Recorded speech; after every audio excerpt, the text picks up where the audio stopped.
नरेंद्र मोदी का मतलब 100 smart city, Narendra Modi का मतलब अच्छे दिन, नरेंद्र मोदी का मतलब महंगाई एकदम जीरो। कहीं महंगाई है नहीं, जो महंगाई बोल दिया देशद्रोही कहीं का, कोई महंगाई नहीं बोलेगा। पाकिस्तान चल जाओ, और किसी को महंगाई से दिक्कत, नेपाल चल जाओ।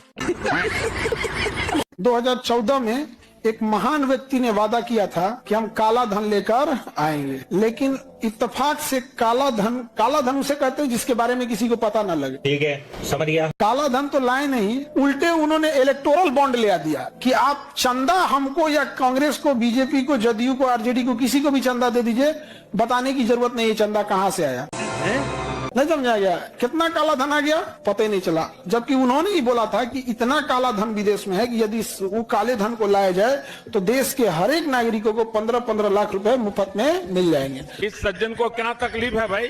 आप 15-15 लाख रुपए मत दीजिए, एटलीस्ट वो काला धनवा लेके आइए कि देश की स्थिति इतनी फकीरों वाली ना हो कि अपने सैनिकों को पैसा देने को न पड़े तो अग्निवीर जैसी घटिया और वाहियात योजना लाना पड़े। क्या बात है सर, क्या बात है सर। आप देखिए हिंदुस्तान को 2047 के पहले विकसित राष्ट्र बना के रहेंगे और अपनी आंखों के सामने देख के जाएंगे। दोस्तों, आपकी औकात बता रहा हूँ सर, बुरा नहीं मानना सर। अगर 2047 तक आप देश को बदल सकते हैं तो उसके हिसाब से 2025 का आपने गोल सेट किया होगा। बात तो सही है, किए होंगे। आप 25 में क्या चेंजिंग लाइएगा, 47 तक ना आप रहेंगे, इतना ये राजतंत्र नहीं है।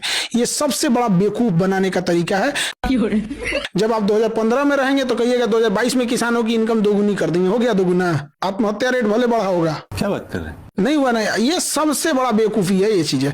आज हमको क्या करना ये नहीं दिख रहा है, आज करप्शन है ये नहीं दिख रहा है, बाबर के समय का करप्शन दिख रहा है। और भारत अलगे नशा में घूम रहा है, विश्व गुरु।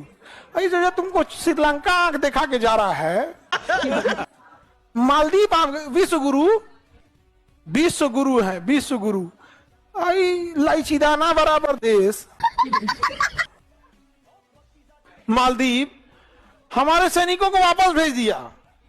अरे इसको मारने की भी जरूरत नहीं है, इससे 30 किलोमीटर दूर परमाणु बम का परीक्षण पनिया में करते ना तो सुनामी उपट जाता।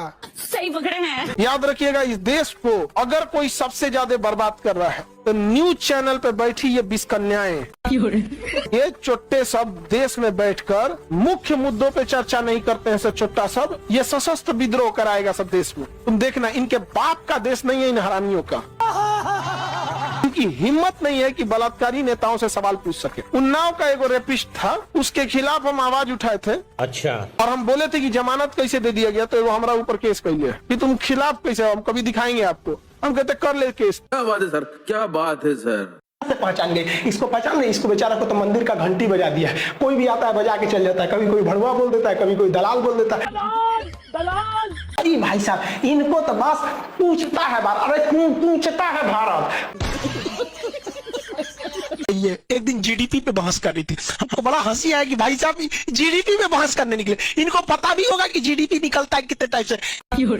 जीडीपी 3 टाइप से निकलता है, nominal GDP, real GDP, PPP GDP. ये पूरा जीडीपी में बहस करके इसको यही पता नहीं होगा कि कौन सी जीडीपी में बहस हो रहा है यहाँ पर।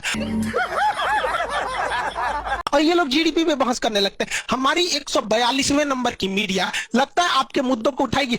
अभी मीडिया आप खोलिए, कोई भी बंगाल चुनाव ऐसे होगा, अभी मजा आएगा ना। तो मौलाना बैठे होगा, एगो इधर कौन इस पार्टी का, कोई उस पार्टी का, लड़ रहा है, मुर्गा लड़ाओ। बचपन में हम लोग मुर्गा लड़ाते थे, अब न्यूज वाला ना ऐसे।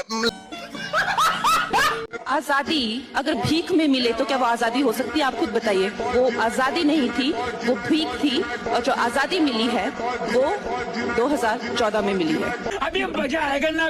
यही होता है जब आप 12वीं फेल गजेड़ी चर्सी को आप क्या दे देते हैं, शरीर मर जाता है और आत्मा भटकती है। लेकिन कंगना के साथ उल्टा है, उसकी आत्मा मर चुकी है, शरीर भटक रहा है। उसका कहना है कि देश 2014 में आजाद हुआ, उससे पहले तो भीख मांग रहे थे। 1857 की क्रांति में जो झांसी की रानी लड़ी, वो आजादी के लिए नहीं लड़ी, भीख मांग रही थी। लेकिन कुछ दिन के बाद कुछ लोग ऐसे भी कहेंगे कि फायदा तो हम पता नहीं बहुत पहले हो गए थे, लेकिन बाप 2014 में मिला हमको।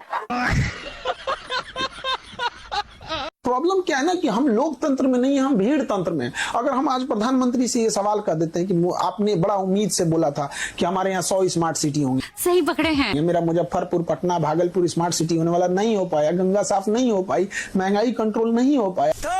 पाया, किसानों की इनकम डबल नहीं हो पाई, तो लोग ये नहीं पूछते कि आप जो पूछ रहे हैं वो गलत है, आप ये कहते क्यों पूछ रहे हो? ये भगवान क्या जुल्म है। अब हमको ये नहीं समझ में आता है, तो शायद हमें लगता है कि हमसे गलती हो गई, हमें ये सवाल सी जिनपिंग से पूछना चाहिए या डोनाल्ड ट्रंप से पूछना चाहिए,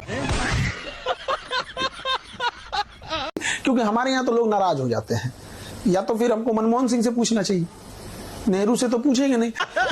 तो हम कहाँ जा रहे हैं? लोकतंत्र की असली चीजें तो यही होती है। यदि हम आपको नीचा दिखाने की कोशिश करें, यदि हम आपको मतलब राजनीतिक रूप से प्रेरित होकर बात बोले या बदतमीजी वाली भाषा बोले, जरूर सवाल कीजिए। ये बड़ी अच्छी बात कही आप। हम यही कह रहे हैं कि आज 5 रुपया जो 1 रुपया किलो चावल दे रहे हैं, 2 रुपया किलो गेहूं चावल जो दे रहे हैं, 5 किलो भात, उसको पकाने के लिए 1100 रुपये वाला सिलेंडर लगा। क्या बात है सर, क्या बात है सर। वो कौन सा लोकतंत्र था?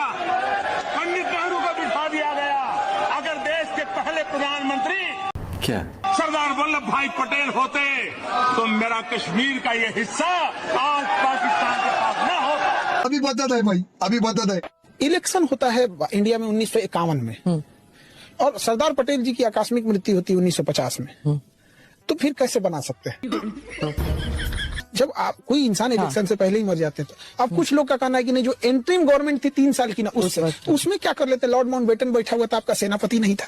क्या बात कर रहे हैं आप प्रधानमंत्री बन के ही क्या कर लेते? जब सेनापति आपके जनरल बूचर था सेनापति, 1948 की लड़ाई में क्या हुआ? जनरल बूचर ने सेना ही नहीं भेजा। बात तो सही है। तो क्या कर लेते? तो बस ये है कि हम किसी को पसंद करते हैं, उसके अंत में हम किसी को गाली दे देंगे।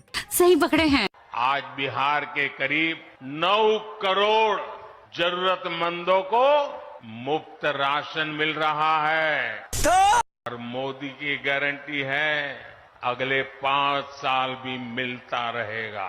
आपकी औकात बता रहा हूँ सर, बुरा नहीं मानना सर। इस देश में किसानों को 5 किलो अनाज के लिए लाइन में लगा दिया गया, ये शर्म की बात है। इसे शर्म ना करके उपलब्धि गिनाया जा रहा है कि मैं 5 किलो राशन दे रहा हूँ।